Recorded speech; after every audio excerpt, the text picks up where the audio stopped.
You're watching theAnalysis-news, and I'm your host, Talia Baroncelli. You're currently watching part 2 of my discussion with historian Assal Rad. If you'd like to go to part 1 before you listen to this segment, we'd recommend that you do so. You can support the show by going to our website, theAnalysis.news. Don't hesitate to give us a small boost. We really appreciate all of your contributions. Get onto our mailing list and like and subscribe to the show wherever you listen to us, be it on YouTube, Spotify, Apple, and enjoy the rest of my discussion with Assal Rad.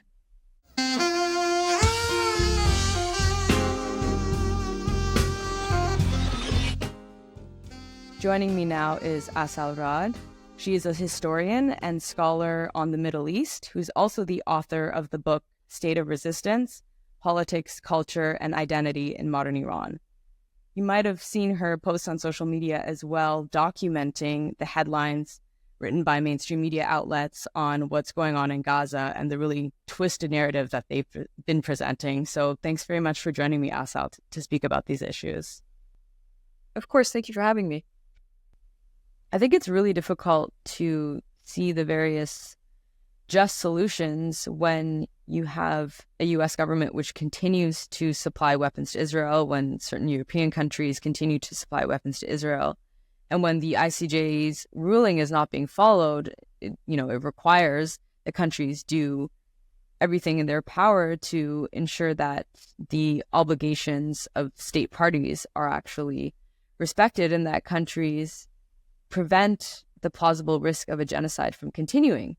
And so it's hard to see a way out, but at the same time, it's still really important to discuss the various configurations and the various potential solutions. I think it's important to speak about one country, one vote. What does that mean for everyone involved? I think member of Knesset, Ofer Kassif, has spoken about this perception or portrayal of the rights of Israelis and Palestinians as being a zero-sum game. And he has argued that if only certain people have rights and others don't, that actually affects everyone's rights and is a bad outcome for everyone. So given what's going on the ground, what do you think are the possible solutions? And can we even see a Palestinian state emerge when you have U.S. government supporting an Israeli government which is blatantly fascist, blatantly racist, hell-bent on ensuring that a Palestinian state will not emerge? I mean, we've seen Netanyahu over the decades ensure that there is support for Hamas. I mean, he's made sure that money and finances go to Hamas in order to have Hamas be in power so that he could say that there's no real legitimate authority with which Israel can actually negotiate. They can't negotiate with terrorists, etc. So he's propped up Hamas for his own political purposes in order to defer or to prevent the creation of a Palestinian state. Well, you have the most basic component to a solution is freedom for Palestinians, right? Now, however you want to configure what that means or how that manifested, ultimately, that's all that's being asked for, right? Freedom for Palestinians. And that's Palestinians in the West Bank, in East Jerusalem, and in Gaza. Palestinians must have freedom and equal rights, self-determination of some kind, which they do not have and have not had for decades. So until that basic right is addressed, there will continue to be a problem. And the issue with framing this conflict as a two-sided conflict makes it seem as though you have two states that are in a conflict with each other. And that's not the case at all, right? First of all, Palestinians do not have a state. That's one problem. But also they do not have power, right? They do not have there's one nuclear-armed, the only nuclear-armed state in the Middle East, with one of the most advanced militaries in the world, supported by the most powerful country in the world, with an air force, a navy, a military, against a population that has none of those things, that is occupied, that doesn't even have control over its own resources. We heard that very early in this conflict. You heard Israeli officials saying things like, we're going to cut off their food, water, and electricity. Why can they do that? Because they have the power to. They can hit a switch, and there you go. It's off. Palestinians do not have the same power to reciprocate. And so this is not a two-sided issue. This is one where you have an oppressor and you have a population that is oppressed. And until we address that issue, this will continue to be a conflict. Now, in terms of the way that this U.S. administration and previous U.S. administrations have used the sort of language that they use and why it doesn't seem to fit, well, how do you achieve anything that I just said? Well, we could go by international law.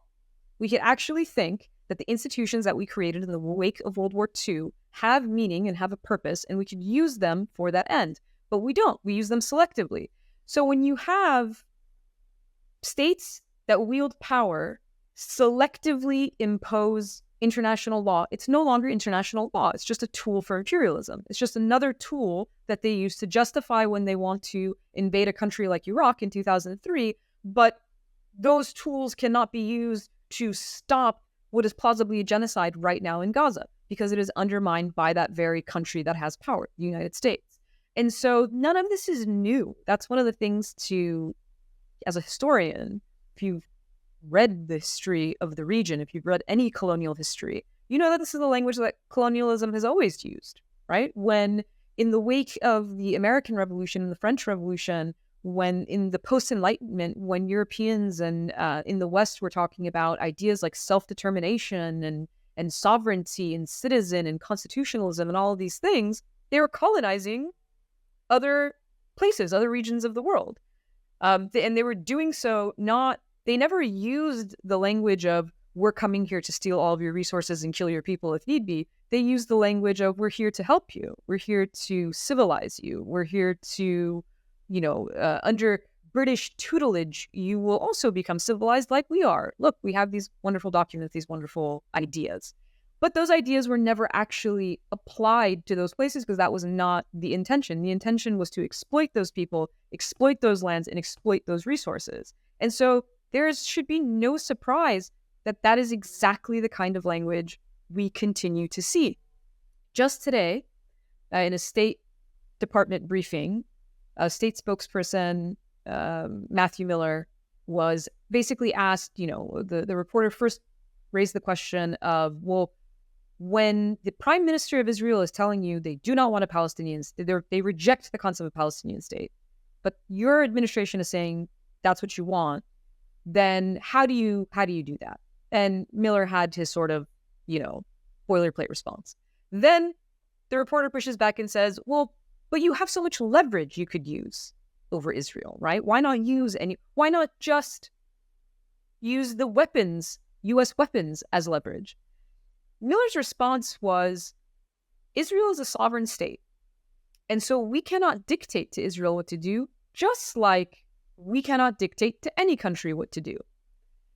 That is mind-blowing from a country that is currently bombing sovereign countries, that is currently sanctioning sovereign countries, civilian populations into starvation in order to dictate what they must do. We always dictate what states must do. We do it all the time. But Israel can make policy decisions, which it can, but the Biden administration is acting like we have no ability to affect that. And I'm not even talking about punitive measures, right? We haven't even gotten to that stage, which the U.S. very easily uses punitive measures against adversarial states when they want to affect its behavior. How about just not vetoing UN resolutions against ceasefires? How about conditioning military aid, conditioning the transfer and sale of weapons? But this administration will not even entertain the most basic principles of accountability. How about not rejecting the ICJ decision, not calling South Africa's case meritless? Just the language that they use is so important in framing the way that people think about this. So the fact that what they say has no relevance to what they do is nothing new in colonial history. It's just that we don't understand and recognize that this is still imperialism, because we live in this sort of, which I think that fantasy of the international world order has been completely gutted by what we have seen happen in Gaza over the last 4.5 months. There is no such order, because a country where the U.S. has arguably the most leverage is being protected diplomatically by the United States despite being on trial for genocide? Well, I think it is a double-edged sword to a certain extent, because when you look at international law, it did emerge out of this European colonial context. So in the early 1900s, they were still using terminology like civilized nations, semi-civilized nations, and basically barbaric or primitive societies that didn't really even have the right to have rights in a way. And they actually used this language in legal opinions in treaties and that sort of thing. And that actually, I mean, the Class A mandate in the British Mandate of Palestine was considered to be a semi-civilized area where the people who were living there couldn't actually administer the land themselves. So it wasn't independent, but in a way it was sovereign because these people still had right to self-determination. So they really did use these categories of, categorizing people according to how civilized they were. And out of that emerged the system that we have, the UN Charter and the rights that we have. But it's almost like, because the United States still wages so much power and is an imperial power, they're still able to use these laws in a way, or interpret them in a way to further their own interests. And sometimes that's, through sabotaging certain treaties or vetoing resolutions or not recognizing the rulings of the International Court of Justice. So I think, countries in the global south must be asking, how do we reform this system from the bottom up? How do we make it serve our own interests and to ensure that there's equality of states, which clearly isn't the case. But it's almost like, the system that can afford countries' rights is also a system which can oppress them. And that's, the largest tension within international law, I think. I don't know if you see it the same way. No, I think that's absolutely true, right? Those institutions serve maybe a purpose for the historical context in which they emerged, and they don't anymore. And so we have to actually rethink as an actual. The problem is when you hear Western officials use the phrase international community, they don't really mean the international community. They don't mean the global south. They mean Europe and the US, right? Europe, the US, Canada, basically, the Western world, however you want to describe it. They're not really talking about everyone, because exactly how you just said it, that language of civilized, all they've done is water down that language a bit. Not even completely. So they're used here, and not in every case, but in most cases now, you hear less overtly racist language. Not in the case of Israel. In the case of Israel, you hear very overtly racist language without a problem, on whether it's on their television and media or from officials. They're using extremely overtly racist language. What you hear with European and American officials is less so that, but essentially it's the same language. The idea that, well, in the civilized world, this is how we conduct ourselves. But ultimately, to understand the oppression that you see in a place like Palestine, why Palestinians, why such a difference in the way that Ukrainian resistance is depicted, the occupation of Ukraine is depicted, what Russia is doing in Ukraine is depicted, versus everything when you talked about Palestinians. I don't think you can fully understand it without understanding white supremacy and the racist elements that go into just the dehumanization, not just of Palestinians, which have been dehumanized to a point that is just disgusting to watch, the extent to which Palestinians have been dehumanized. But it's the broader Arab and Muslim world that has been dehumanized, right? It's not just Palestinians, but they belong to this larger cultural group that has been dehumanized historically in the West and continues to be so. And I think part of it too is also, on the part of the US, for example, like they want to ensure that same transnational capitalist class is safeguarded, that they're not undermined. So I think part of this allegiance towards Israel, regardless of whatever humanitarian law it contravenes, is to ensure that it gets the weapons that it needs so that it can remain,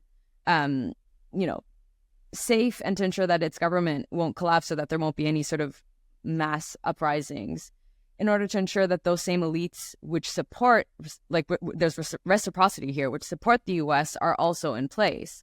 So I recently saw Nancy Pelosi at, I think it was a Munich Security Conference, and just this horrible interview. And she said, of course, we're not going to stop giving weapons to Israel. And the interviewer asked, Israel has killed 30,000 people, many of whom are women and children. Why won't you put any conditions on these weapons? You have leverage, as you mentioned. You have leverage, you can withhold these weapons. And yet she said, well, these weapons aren't actually being used in the current operation, which I think is actually factually wrong, because Congress or the US did bypass Congress in order to ensure that certain tank weaponry and ammunition was getting to Israel. I think this was in December twice, right? You would know this because you're in the US. And this was a huge deal. I mean, these are also weapons that the US might need at some point, but they would, even undermine their own security to ensure that Israel would get this. So even though what she says is factually incorrect, it's really interesting that she argues that Israel has its own massive weapon stockpiles and that it doesn't need US support. It only needs support in the long term to ensure Israel's long-term security. So maybe this blind dedication to Israel also serves an additional purpose of ensuring that a global hierarchy exists where America's interests, elite interests, are also served when necessary. And all of this is being done by risking what the ICJ called for in its interim ruling, namely that countries should do everything in their power to prevent a risk of genocidal acts from taking place, a risk of the obligations that are stated in the Genocide Convention from being contravened. And this would entail ensuring that humanitarian aid gets into the Gaza Strip, that weapons are not being supplied to Israel, that there's no support for the military operation.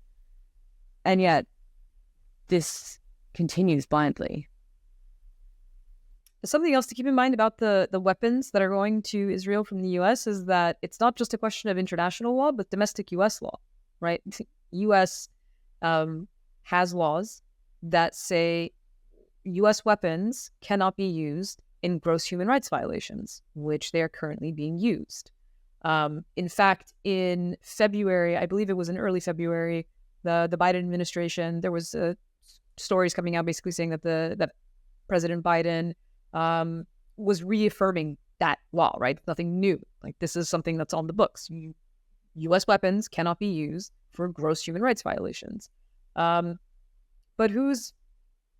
then when they're asked, is Israel committing any war crimes? The response is, it's not something we're assessing right now. It's not where the conflict is ongoing, so we can't make that assessment right now. Or Kirby said that the conflict might be wrapping up soon, so there's no point in actually making that determination because it'll be over soon, so it doesn't matter. But that determination was made, I think, within 10 days of Russia's invasion of Ukraine. You had Blinken talking about credible evidence of war crimes. Within 10 days, you had the Secretary of State talking about credible evidence of war crimes. Within, I want to say, 5 weeks or so, you had President Biden referring to Putin's actions as genocide. So in the case of Russia, it was very easy to do assessments and draw those conclusions. In the case of Israel, for whatever reason, it's impossible to do so. I mean, the double standards, the hypocrisy are so deep and so in your face that it's impossible not to see it once you see it, if that makes sense, right? Because the way that they often get away with this stuff is that no one's really paying that close of attention to these things. I mean, on average, the average American, the average person in any country is not, closely following, especially the details of its foreign policy, because it's closely following whatever their number one issues are in their own lives. The economy, inflation, jobs, taking care of their families, getting food on the table, having health insurance, right? These are the basic needs that people have in every society. These are the first concerns that they have, rightfully so.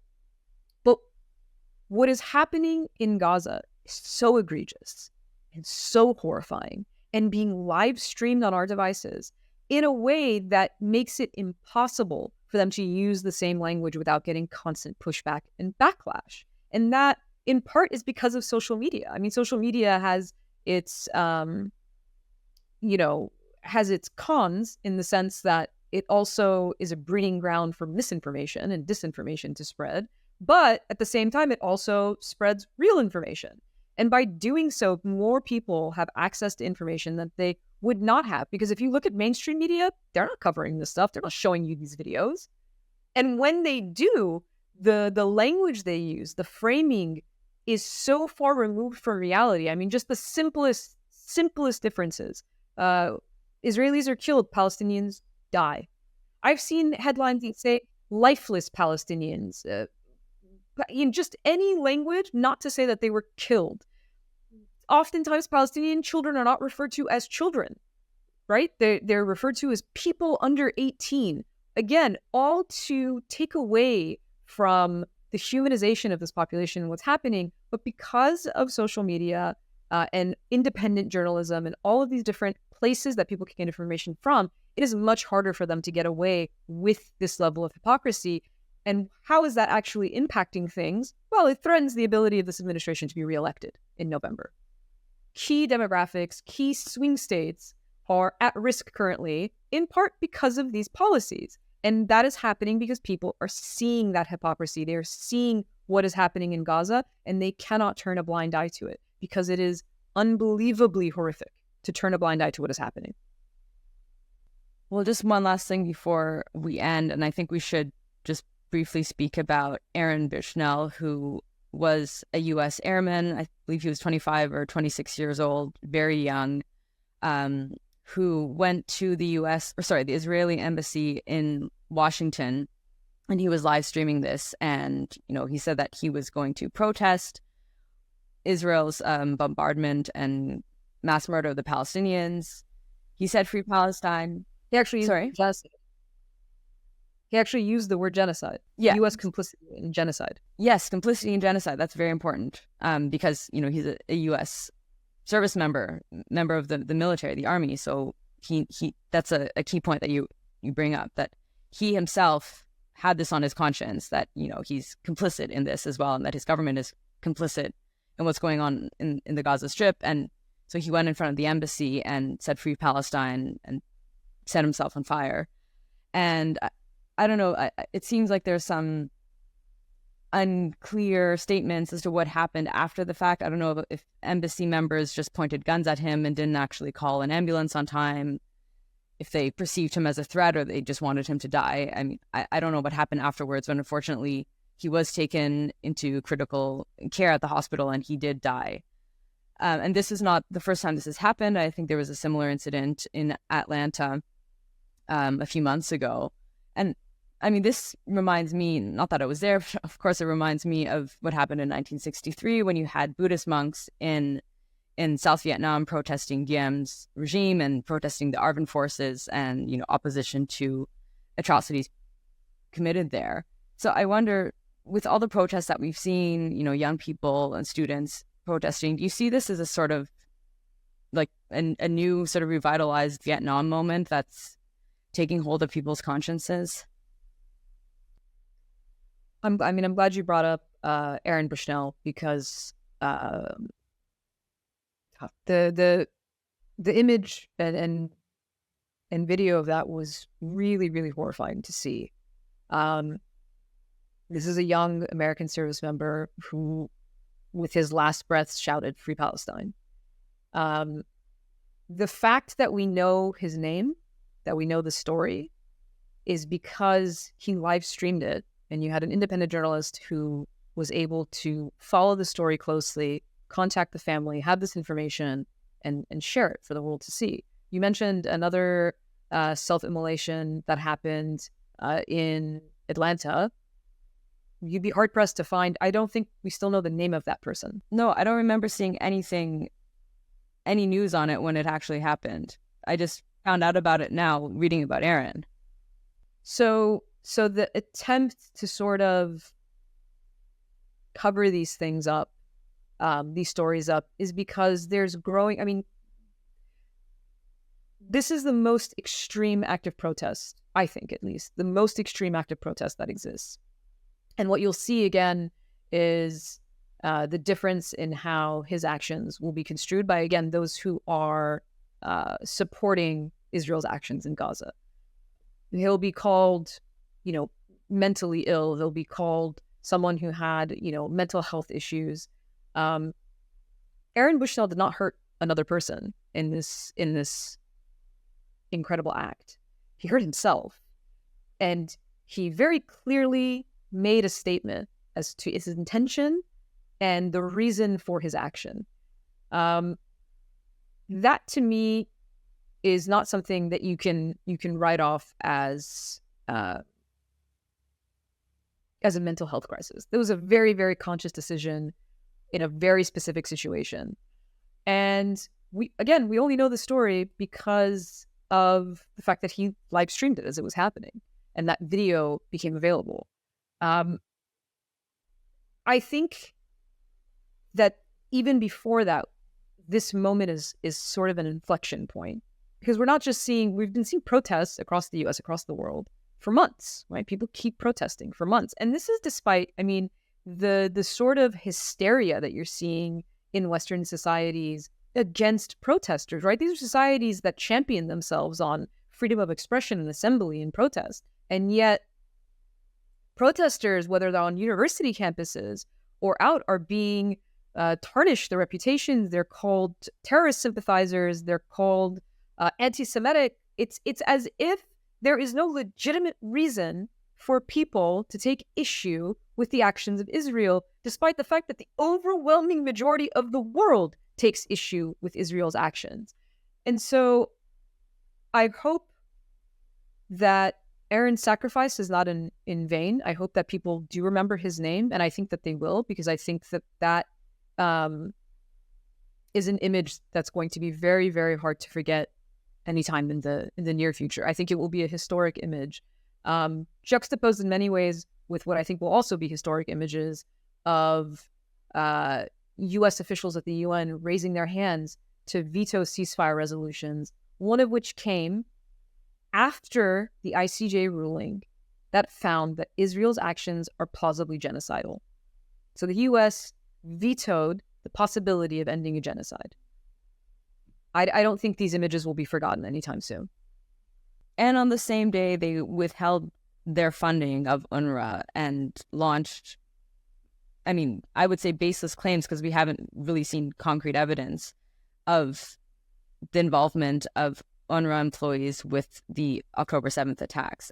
And even if they were involved in the attacks, you can't just pull funding from one of the most important human rights organizations that's operating in the area. It's, they're the ones with the infrastructure in Gaza and the West Bank and surrounding areas. You can't deliver aid to the Gaza Strip, and you can't actually live up to the call in the ICJ's interim measures ruling to ensure that humanitarian aid gets into the Gaza Strip without having organizations like UNRWA in operation and supporting them. So on that very same day that the ICJ ruling came out, several countries decided to pull their funding.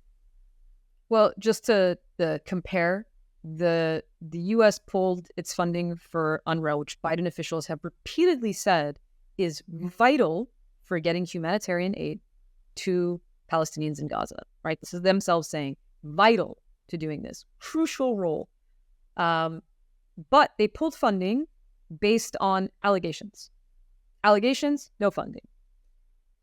Israel is on trial for genocide in the world's highest court, and they won't stop weapons transfers. So that should tell you where the priorities and where the double standards of this administration lie. Assal Rad, it's been really great speaking to you. Thanks so much for joining me again. Thank you. Thank you so much for having me. Thanks for watching theAnalysis.news. Thank you for all of your support. Every little bit really helps us, and we appreciate it.